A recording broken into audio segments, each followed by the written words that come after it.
right, the trilogy between Kamaru Usman and Leon Edwards is now in the books. This was a trilogy between two of the best, most well-rounded fighters in the history of the welterweight division. And with Leon coming away with the victory, this third fight served as a changing of the guard for the welterweight division. Kamaru Usman had one of the longest championship reigns we've seen in the UFC as of late. But as usual, Father Time's undefeated. No one can be champion forever. Despite the head kick knockout that happened in the second fight, Leon opened up as an almost 3-1 underdog, with a lot of people writing off that kick as purely luck. But this time around, Leon Edwards proved that there's a lot to his game. He showed excellent takedown defense. He was an absolute sniper on the feet. And in the later rounds, he dug deep and proved that he was and is a true champion. When I watched this fight live, I wasn't completely sure of who was going to win by the time the fifth round ended. I thought rounds 2 and 4 were kind of close. And then when you consider the point taken away from Leon in round 3, I thought there was a very good chance Kamaru was going to take away a victory, winning by 1 point, if not a draw, which would have been insane. I mean, imagine seeing both fighters have already gotten a victory over each other, and in the third fight, it ends as a draw.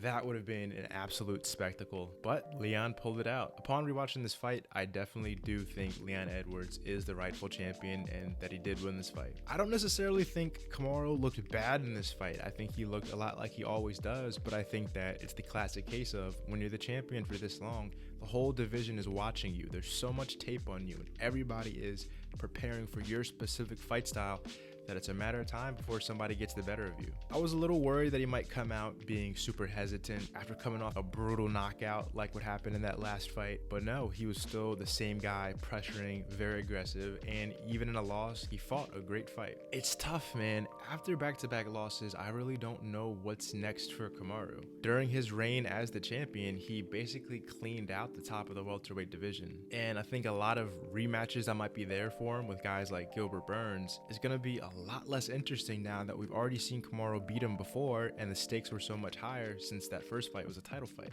And it would be kind of sad to see Kamaru fight somebody like Shavkat, because if Kamaru wins, well then now he's kind of eliminating another young prospect in the welterweight division. I think personally the answer is it's time for Kamaru to go up to 185.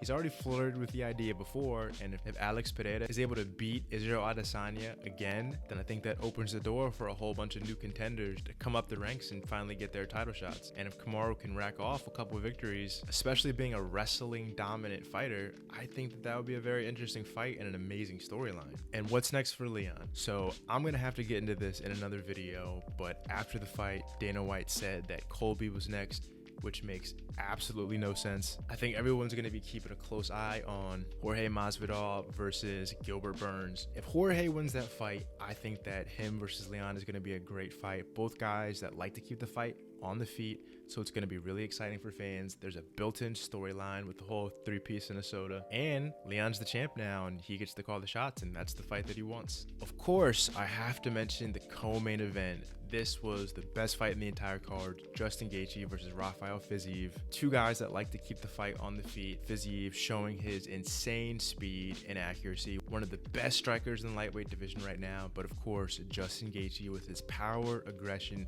and his slick boxing thanks to his head coach, Trevor Whitman. Justin proves that he still does belong on top of the lightweight division. With guys like him having so many fights, having fought in almost everybody in the top of the lightweight division, there's not a lot of fights left for Justin. There's only 2 fights I can see that make sense, and that's if Charles was to get by Beneil Dariush or rematch Justin Gaethje versus Charles Oliveira, or the fight that I know that everybody wants to see, Dustin Poirier versus Justin Gaethje 2, which would be absolute chaos. But overall, this is a great card, and this is another sign that times are changing in the UFC. There's a lot of fighters that have been big names over the past 5 to 10 years, but as they get older and these new young guys start to come up, a lot of these names that we all know and love, guys like Kamaru Usman, we just saw Israel Adesanya lose. Justin Gaethje won, but he said himself he doesn't have much time left. A lot of these names that we know and love are now on the way out. And while it's sad to see them go, it's still really exciting to see this new crop of guys with more well-rounded skill sets finally get their chance to make their own name. Thanks for watching.